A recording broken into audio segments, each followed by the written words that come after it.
Is there any relationship between the safety of one's workplace and productivity? The answer is an emphatic yes. Studies have shown that working in a safe environment guarantees greater productivity, creating a win-win situation for both the employees and employers. According to the International Labour Organization (ILO), about 250 million workers are involved in accidents every year, and at least 300,000 die in the process. Similarly, another 335,000 die from injuries sustained at work. The economic effects of these losses are huge, both on the productivity level and the emotional devastation suffered by families of victims. The lack of a comprehensive data in the area of occupational or industrial hazard has been a major challenge, considering the inhumane work environment some workers find themselves, and also the nature of accidents, which reduces workers' productive efforts in organization.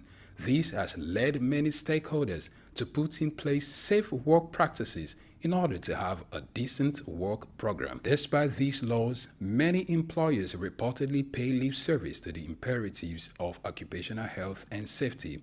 It is for this reason and more that the federal government of Nigeria approved the National Safety and Health Policy through the Federal Executive Council, FEC mandated the Office of the Head Civil Service or the Federation to ensure the provision of safe, conducive, and healthy work environment and protect and promote international best practices in OSH for workers in all ministries, departments, and agencies. The big question now is if these will cut across both the private and public sectors. Some questions are still begging for answers like, would employers obey these laws? How would the government and trade unions see to the implementation of these laws?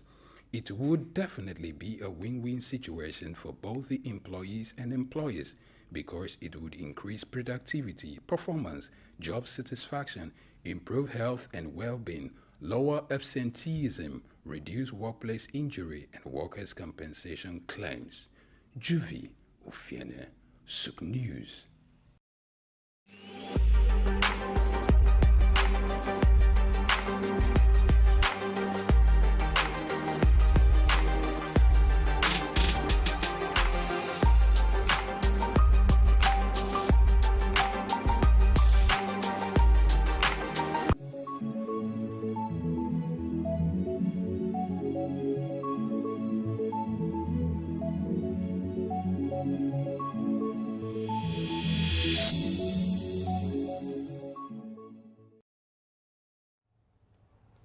A wise man once said, do not think because an accident has not happened to you that it cannot happen. And that's why it's very important to take health, safety, and environment very seriously at the workplace. You know, despite the policies and the laws on this, different companies, different countries have different level of attention and priority that they place on this. And today we're going to be talking about risk assessment, how it helps boost health, safety, and environment in the workplace.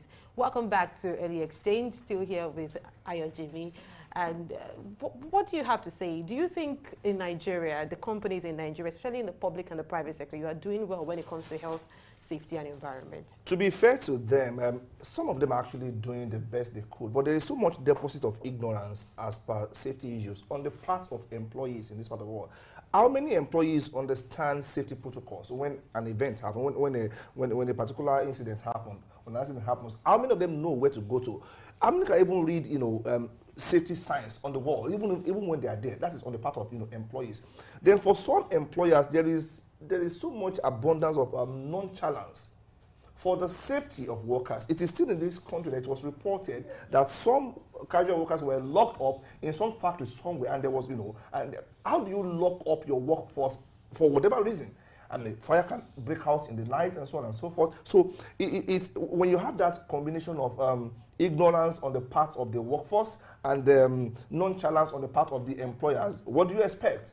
There will be disaster when it happens. But I hope we understand that when we're talking about health, safety, and environment, we're talking about occupational safety, health and wellness, environmental protection, hazardous material handling, fire safety, workplace ergonomics, and so on. But at this juncture, let's bring in the expert for the morning. He is an HSE consultant. His name is Waliu Adegoke. Good morning, Waliu Adegoke. Good morning, Ma. How are you doing today? Yes, I'm fine. So we understand that you are a risk assessment expert. Why is conducting regular risk assessment a fundamental aspect of maintaining a safe and healthy work environment? To start with, when it comes to health, safety, and environment, we are talking about various guidelines, regulations, procedures, processes, policies being put in place in order to have not only a workplace where there is no injury, but a workplace where there will be improved safety culture, where people will see safety as a value and as a responsibility.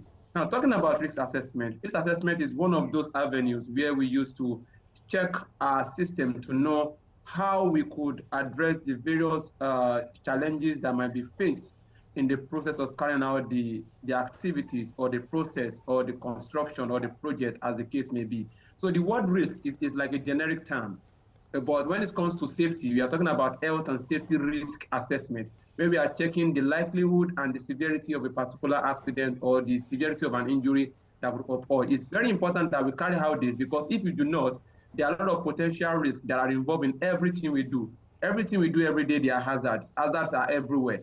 But hazard has levels. There are some hazards that can cause minor harm, and there are some that might cause much more serious harm. So the risk assessment is used to evaluate the level of risk that is involved in the job and to profile control measures that is in similitude that could address that particular risk that we've identified for a particular activity or series of activities. All right, Mr. Waliu, thank you for that opener.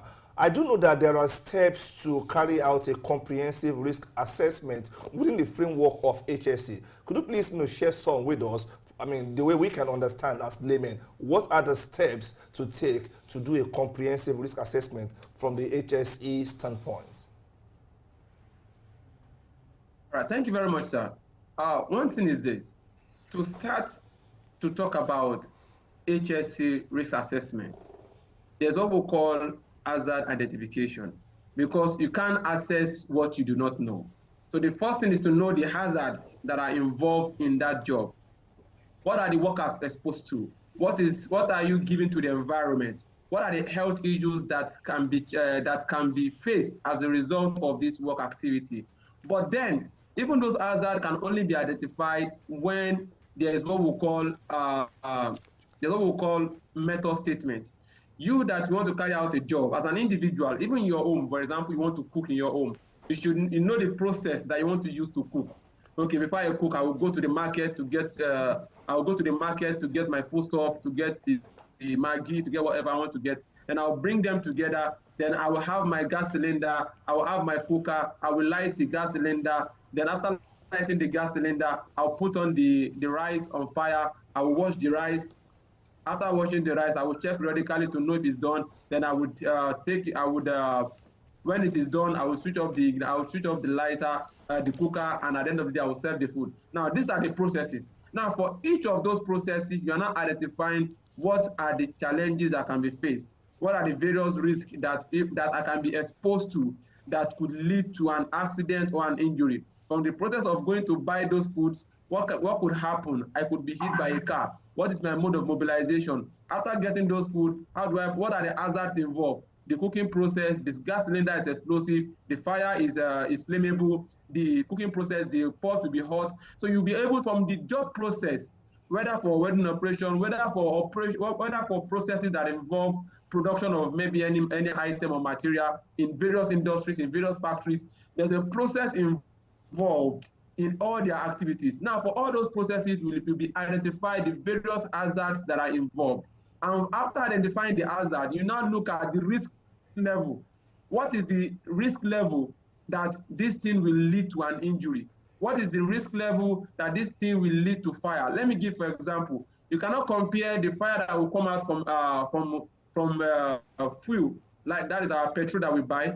You can't compare that kind of fire to the fire that you see from a wood, because from petrol is much more flammable. So the level of risk is higher. So you'll be able to identify the level of risk from your risk perception. That is why risk perception is very important in health and safety. So from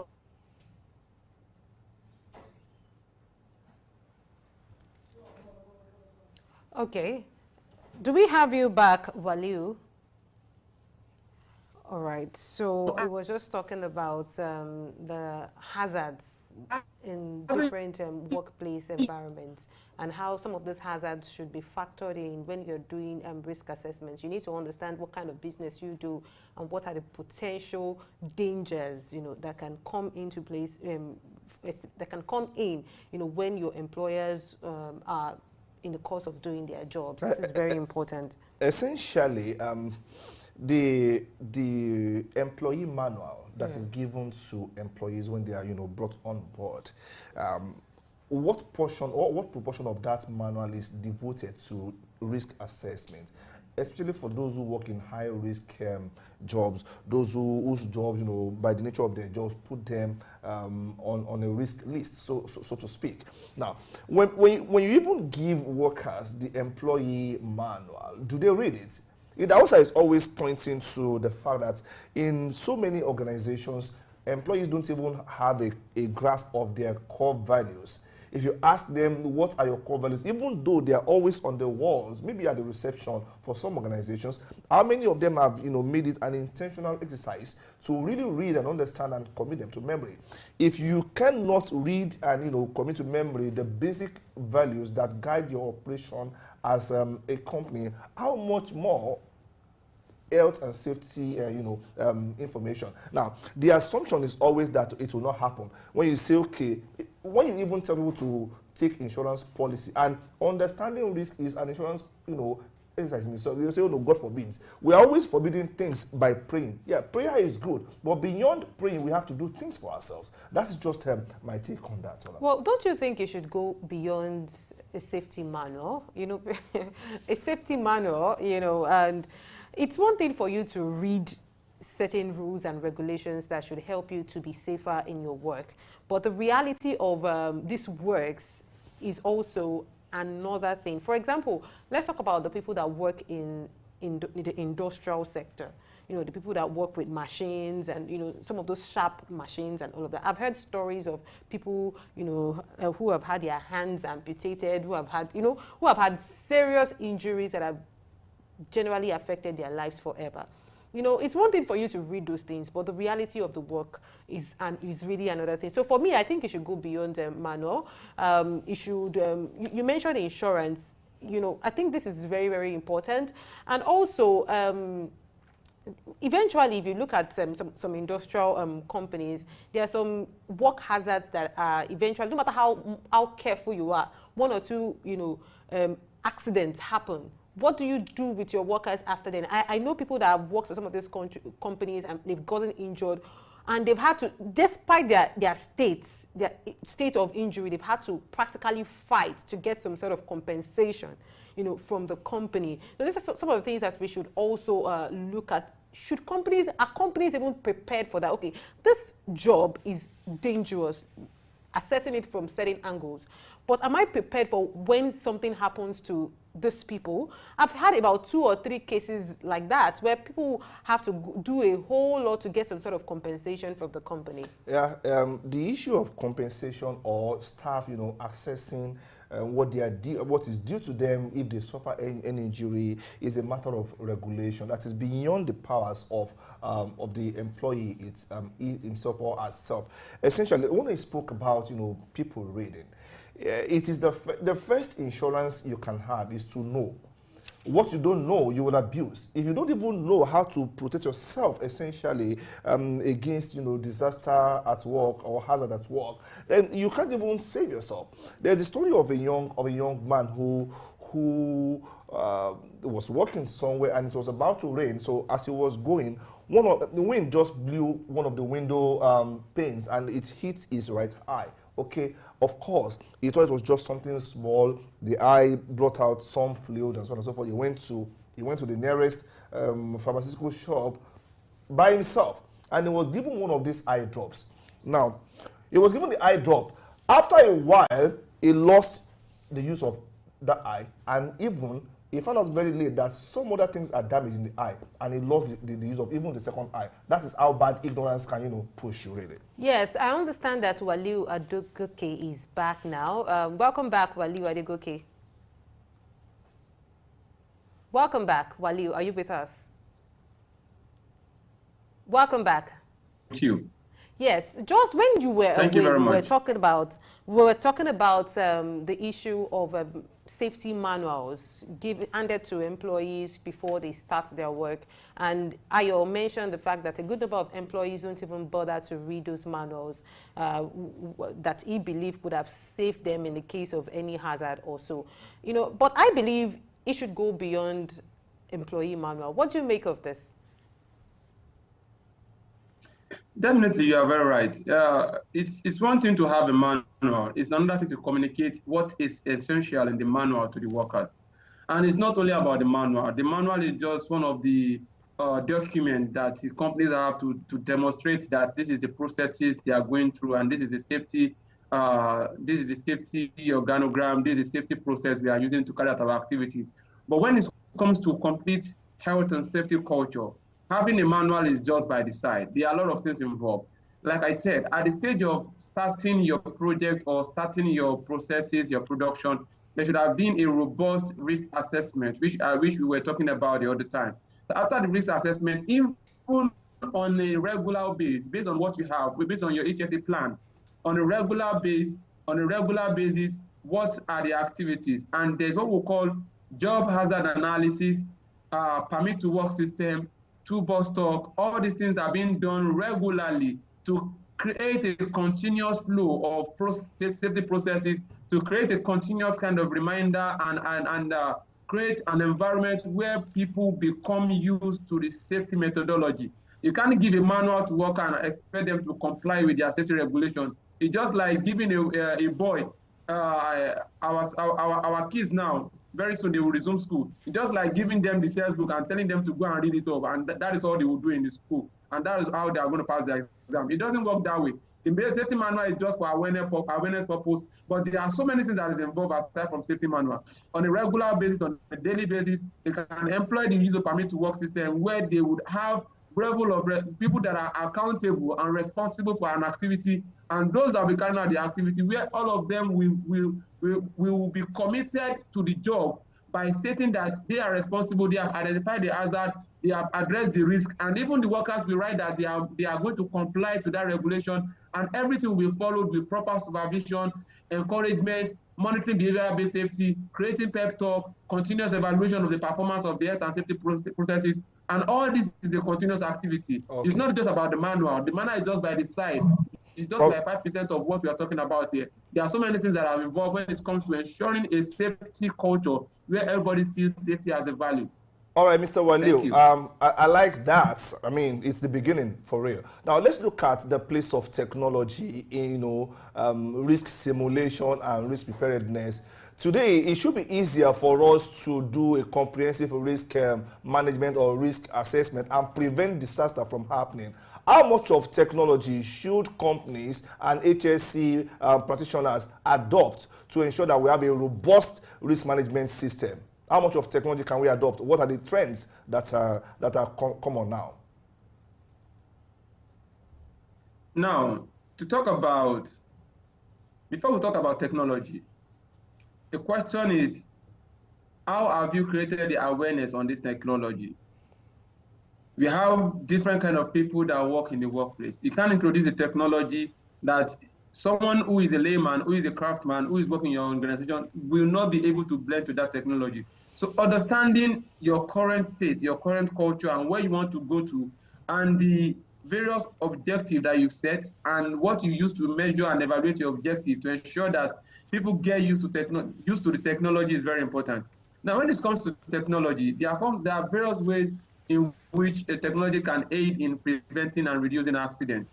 Technologies can be as simple as the surveillance cameras that are around where people are being monitored, extensively to ensure that they comply continuously with health and safety. So when someone sees that it's being monitored by a camera that's actively working, there's higher tendency that the person might want to comply with the required safety regulation. And another one, apart from that, is there are various automated barriers. In safety controls, we have the elimination, substitution, we have the engineering control, administrative control, PPEs, and the likes. So now, at the middle, we have engineering controls, which are barriers to prevent people from getting access to what could cause danger to them, or to control the access of anyone that wants to work in the system. So these are various technological means. For example, there's some equipment that it is when you maybe place your leg on them, that is when they will work in. Once your leg is off, is away from them, once your leg is off from them, they will stop working. That is technology, which tells us that it is only when you are conscious that you want to work that the equipment will be in operation. Technology can be as simple as creating a kind of barrier that is someone who has access to that equipment that can operate and use. And there are technologies in terms of control of work activities, permit to work system, where everything becomes automated. But technology can never take a complete dimension and a complete space when it comes to safety, because there is need for human interaction. There is need for human engagement. It is the human that is involved most times. So there is need for this physical interaction between human and those that are administering the processes, that is the management. That human interaction cannot completely be taken away. Technology has a good hold. Technology is completely helping. I won't lie to you. It's completely helping. For example, when it comes to crane operation, for example, there are some crane operations that when it gets to the limit, it will stop. It will create an alarm immediately to tell you that this is going to cause a danger. So technology is very essential, is very important, and as well, human interaction is very important, because even the technology we're talking about is still the human that we expect it to be sure that it is still working based on the required standard that we need it to work. So everything works together. Technology has a good stand, and at the same time, human intervention is very, very important to ensure that that technology is still working and is very valid for us to ensure a safe workplace. Thank you. Thank you very much. In providing health, safety, and good environmental practices in different workplaces, what's the role of training? For example, drills, maybe fire drills, and simulations to ensure that the employees really adapt themselves with the processes.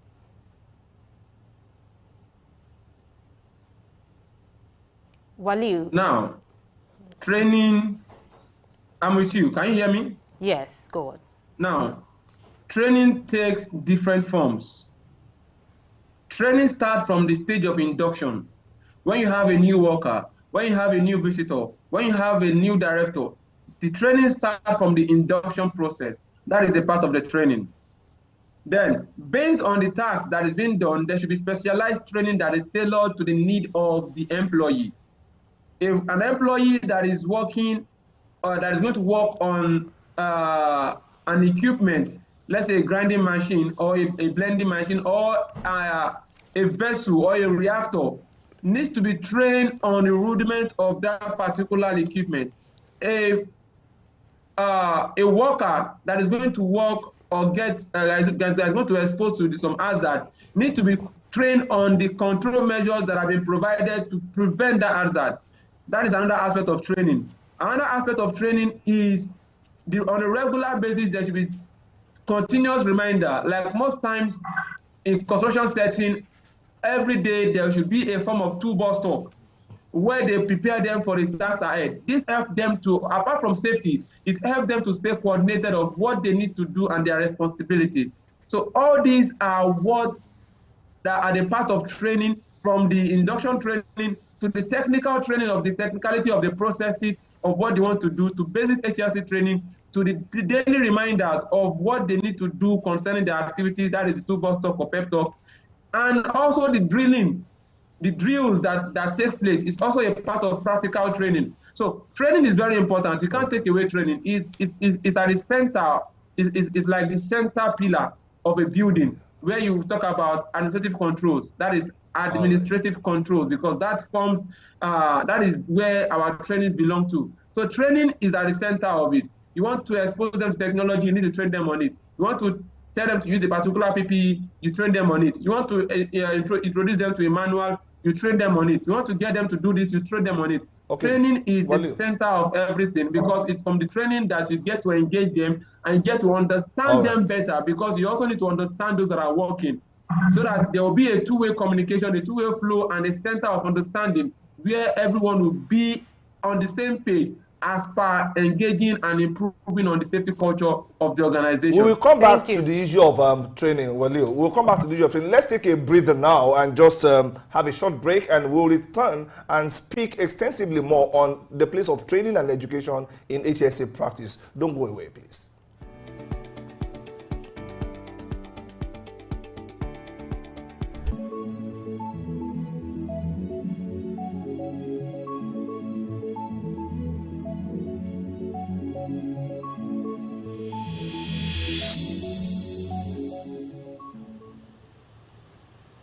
Welcome back to the show. It's still early exchange, and we're taking a look at health, safety, and environment as it relates to the workplace. We were talking about the place of training for those who are custodians of the safety policy of a typical organization. Now, our guest was talking about the fact that training is the central the anchor of HSE practice. And I do agree because, you know, when you talk about HSE training, you talk about the curriculum that is, you know, dished out to people. We talk about having tailored training for the workforce, because the kind of safety measures that is needed to address one hazard or one risk may not apply to another risk. Exactly. For those who work in petrol stations, for instance, fuel station, for instance, the kind of drills they need is not the same as those who handle maybe the lifts at hospitals. So training in this context should be, you know, should be job specific, it should be industry specific. Now, one question I keep asking is how much of updating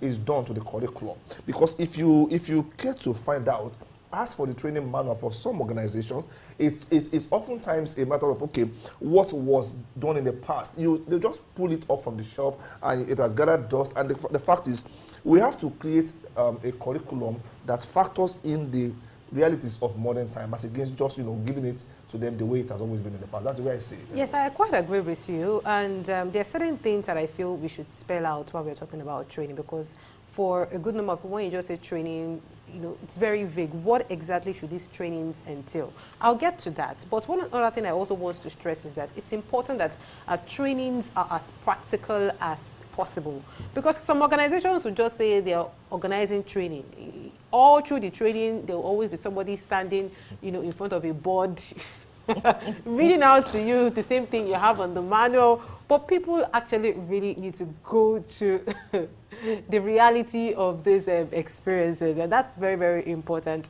And let me just state that when we're talking about training and education, it's important that the training creates safety awareness. It's important that the training also does risk mitigation.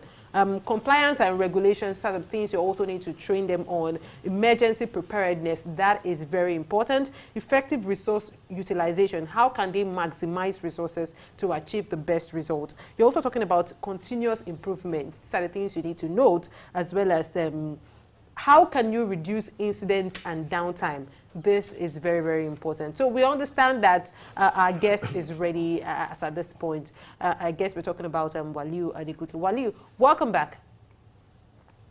Thank you. I'm with you fully. Yes. So you have been talking about training, and we started a conversation on what exactly should these trainings cover. For any company to have successfully done a training, what are the things that the training should have been able to handle for the employees? Now, when we're talking about training, we have in-class training.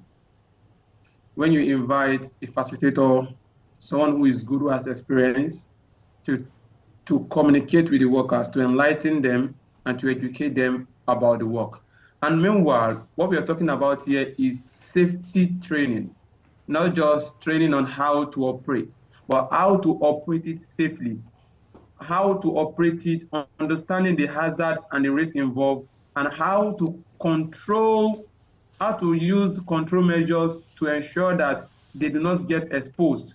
And also, in case there's an accident, in case there's a release of an hazard or there's a release of an event, how do they ensure that it is being mitigated, corrected quickly? For example, maybe someone who is working with a welder. Apart from training them on what to look out for to prevent the hazard, to prevent the accident. When there's an accident, they should train them on how to quickly use a fire extinguisher. So we have in-class training, theoretical training, which is also very important. Then we have on-the-job practical training. And training is continuous. So training should not be in the four walls of just educating them. Training can be silent in the aspect of supervision, monitoring, correcting them while doing something, on the job training to ensure that they continuously get engaged and get the required knowledge that they need in order to be able to understand how to do the job safely and prevent an accident. So all right, Waliu, when it comes to training, okay, all right, now sorry to cut in there. Before you joined the conversation after the break, we were talking about the curriculum of training or the kind of training manual given to people with respect to HSC. How constantly should companies update this? Or is it a one-size-fits-all from one generation to another? Okay, now, when it comes to review of trainings, there are so many things that we should put in place. There are what we call change management or management of change. Yes, they are similar but not really similar. When it comes to management of change, some things can lead to review of a training curriculum. For example, if there's a new risk that has been introduced, maybe a new equipment or a new process or a new methodology, all this will require your training to be reviewed. If there's a change in management, that is maybe top management or top decision makers, or change in a worker, the training also needs to be reviewed. If there is an accident or an incident or a continuous unsafe practice or a continuous near miss that is repeating itself based on your statistics, you need to review your training curriculum. Or let's say after 6 months, nothing happens, everything is the same and everything is working fine. On a yearly basis, or let's say 6 months will be good practice, but most times on a yearly basis, you review. That is when nothing happens. The process is fine. There is no change in management. There is still the same equipment. There's no accident. There's no change in policy. There can be change in regulation. Maybe you are complying with maybe Factories Act, or there's a new government regulation now. You need to also use it to review your training in order to ensure that your training curriculum is in compliance with the regulation that you need to comply to. Or maybe you are conforming to a particular standard and there's a review of that standard. You need to also review your training to ensure that your training is as per what is required of you to conform or comply with or to deliver to your workers. So those are the things that we look at in order to review training curriculum. But if everything is the same, no issue, no accident, everything is going on well, the process is the same, the policies are the same, the regulations are still the same, after a year, you still just check and look at it and still review to ensure that everything is being updated based on recent technology. Thank you, Mr. Adegoke. A good number of times when we talk about HSC in this part of the world, we tend to focus on physical hazards, but there's also the health and wellness part. There's the mental health part. How can we, deploy these tactics and strategies that you have mentioned earlier to ensuring that the employees are well mentally, psychologically at the workplace? Mental well-being cannot be set aside. No, we are still at the we are still at the developing stage as a nation. In developed countries, in fact, there was a research that was done some time ago, I think in Canada, where they did a short research on which one has more effect, which one is possible of leading to more accidents and a poor safety culture in the workplace. Is it the physical hazard or mental risk? And they found out that mental well-being affects workers more than the physical well-being. For example, in this part of the world, if you fall down from upstairs now, maybe you fall down or you had maybe an injury or you twist your knee, you can easily communicate to your boss and tell them that, sir, I twisted my knee, I'm in the hospital. It's very easy for them to give you some days to treat yourself. But you can't go to your boss and tell your boss that, my boss, please, I'm burnt out. He will tell you to go and burn on the chair and continue working because mental well-being is not giving much attention. And that is the truth. Mental well-being affects people because apart from working, they still have other things they do at home. The brain, for example, the brain is, I think, the brain weighs, let's say, 2% of the total weight of the body, I think 2%. But the work that it does the work that the energy that it consumes is more than any other part of the body, because the brain is doing so many things at the same time simultaneously. And that same brain is being used to work. That same brain is being used to attend to challenges that people are facing on a daily basis. There's increase in crime, there's inflation rate, people are thinking about how to survive, people are thinking about how to take care of their family, personal challenges, health issues. At the same time, they need to work. So you need to create a system. One of those systems is what we call the mental health first aid. But I won't want to talk deeper into that. You need to create a system where you create that awareness about mental well-being. You need to understand as a management that people are affected by their state of mental well-being. And if they are not mentally stable, there's much more probability of getting involved in an hazard. With all your controls, with all your everything, people can still get involved in an accident in your workplace. We've even seen cases of people get into the workplace and decide to commit suicide in the workplace, as in they committed suicide in the workplace. And now imagine that someone who's having so many challenges, there are so many stories surrounding it. Imagine, for example, there was a story that I heard from someone. The guy is a Uber driver, so he picked the man from his home, and he was taking the man to his workplace. And the man was at the back. Then he was driving the man, just normal driving, and suddenly the guy just heard the man shouting, "I can't take it! I can't take it! I can't take this!" Man, you can't take what? It's only you. It's only you now. Nobody's with you. Who are you talking to? Then the guy had to park and relate to the man that, "Sir, what happened?" The man, he calmed the man down. The man said, "It's my wife. It's my wife. It's my wife." Now that same person is going to work. And it's using the same brain. There's no way they will be. I used to hear some saying that when you get to the gate of your work, you leave everything that is happening to you. It's not possible. It's still the same body. The body is not changing.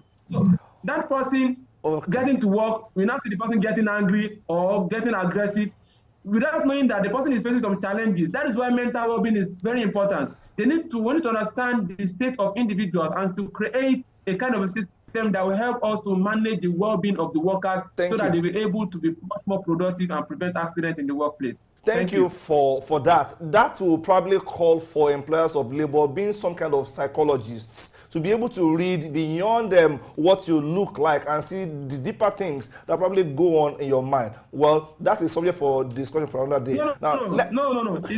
Sorry for that. Okay. It doesn't require to be a psychologist. I mentioned about mental health first aid, but I don't want to go deeper into that because mental health first aid is like creating an atmosphere, a kind of a system where you have representative from each department, and you have trained those people on how to communicate with their colleagues in order to be open-minded, so that it's not something that happens once. It's a continuous process. But if you create that atmosphere of what we call psychological safety, the time we call psychological safety, if you create that atmosphere of psychological safety in the workplace, I bet you that such thing is already happening. They are doing it and doesn't require extreme psychologists. All right, let me ask you this. Require a therapist is where maybe there is a mental issue that they need to address, but normally it's something possible. Okay. You get it? Let me ask you this. Let's look at the place of ergonomics, the design of the workplace to ensure that there is no risk, to the health or the well-being of the workers. Most employers of labor pay attention to the aesthetics of the workplace. It must look beautiful. But what happens to places for recreation? What happens to even the kind of furniture that you sit on? What happens to the colors, to the colors around you? How does ergonomics, help to address risk mitigation from the HSE standpoint, the design of the workplace itself? No. Firstly, what is ergonomics? Ergonomics has to do with relationship between the worker, the work he's doing, and how he's doing the work. There has to be a smooth relationship. We tell people that hazard is not only when you start carrying out welding operation or when you start working on a scaffold. Sitting in a position for a particular period of time that is outside the framework of the time you should sit also poses hazard. I believe that you will have started hearing such kind of awareness not to sit for too long, to walk around and the likes. That is one part. Ergonomics has a whole lot to do with the human structure, with the human part. For example, when it comes to sitting posture, the positioning of the laptop, the how long you you type your phone, you use your phone, how long you expose yourself to the screen. All these are the beginning part of ergonomics when it comes to the workplace. How long you sit on a position trying to address or solve a problem. All these have serious effect on the workers. And it's high time that ergonomics too is start, because ergonomics, the effect of ergonomics is not immediate. The effect of ergonomics is what we call the chronic effect. It accumulates little by little. Then when it's now time for you, maybe when you now want to retire, and it's now time for you to start enjoying your life, then you now start using the money that you're supposed to use to enjoy your life. You start using it to treat yourself. Why? Because all those things were not taken care of. Ergonomics can look very simple, but it's a high risk. It's on a high risk level now that we need to take complete awareness and to put control measures in place by creating a system where people understand. You create a procedure for work. For example, there's this particular company, very common, very popular company, that this is what they do. I won't mention their name. Once is a particular time, like if let's say 10 o'clock or 11 o'clock, one is that time, everybody, their system it will shut down, but it will pop up something to tell them to exercise. It just pop it up, like maybe for 5 minutes, everybody stand up and exercise. So everybody stands up, stretch their hands, stretch their body, and they feel energized. In the process of talking, stretching their body, they engage, they laugh, they smile, then they go back to work. It makes them much more productive. So ergonomics is very important for organizations to also look into at this very critical point in time, especially when we are much more busy. We are putting so many efforts together in order to achieve high productivity. Ergonomics is the solution to ensure smooth running of the organization. Thank you. As we wrap this up, Waliu, a good number of employers of Libo find HSC quite expensive, and they even question whether it's worth it. How does this translate to profit for me? Can you explain it better so that we can all understand the relationship between HSC and productivity or profit for employers? Simply put, there's a common saying that said, if safety is expensive, try having an accident. Let me come again. If safety is expensive, try getting involved in an accident. There's a particular story. It's not only about the workplace, even in our homes. There was this particular story that I relate every time I'm doing my trainings and talkings. This particular day, this man, this child, in the evening, they were cooking, and the burner is all this street burner that they apply the burner on the cylinder directly, and the burner was leaking. It will cost them, let's say, at that time, let's say 1,500 or 2 or 1,000 naira to replace that tip that is causing the leakage. But they were managing it. The man was saying that the man was postponing it. It's still working. This particular night, it led to a fire. That fire engulfed the whole kitchen, engulfed the whole sitting room. Thank God it was a decking. Assuming it was a bungalow, it will have burned the whole roof. It consumed almost everything in that house. Now they will have solved that with 1,500 naira. That is one part of it. Now let's go to the operations. What safety do is not only about preventing accidents, but also looking at those things that can lead to downtime. If a worker falls sick or a worker gets involved in an injury, what happens? Such worker will not come to work. There's a cost effect. Now, that worker not coming to work, will still pay him his wages or his salary, but we need to look for someone that will quickly train. Training a new person to come and replace that worker for that period of time will cost another money, and that is another cost on its own. Now, when you train someone else, that worker that is outside, by the time he's coming back to work, he won't come fully productive. It will affect his level of productivity. Productivity is very important. But when you create a safe environment where workers know that, yes, there's a duty of care on the side of our employees, of our employers. They care about our safety, and you practically care. It will create a kind of psychological reflection on them also being productive. All right. There are so many things that is in response to the effect of not putting safety in place. Thank you, Mr. Waliu. I'm sure nobody wants to try accidents by thinking that, you know, safety is expensive. Nobody wants to try that particular option. Nobody prays for that. It happens, but then nobody will really ask for that. We must say a very big thank you for spending time with us and educating us on health, safety, and environment today. Thank you very much. But the show is not ending here. We will take a very short break now. When we come back, we'll look at emergency preparedness and hazard communication, still on the issue of health, safety, and environment. Don't go anywhere, please.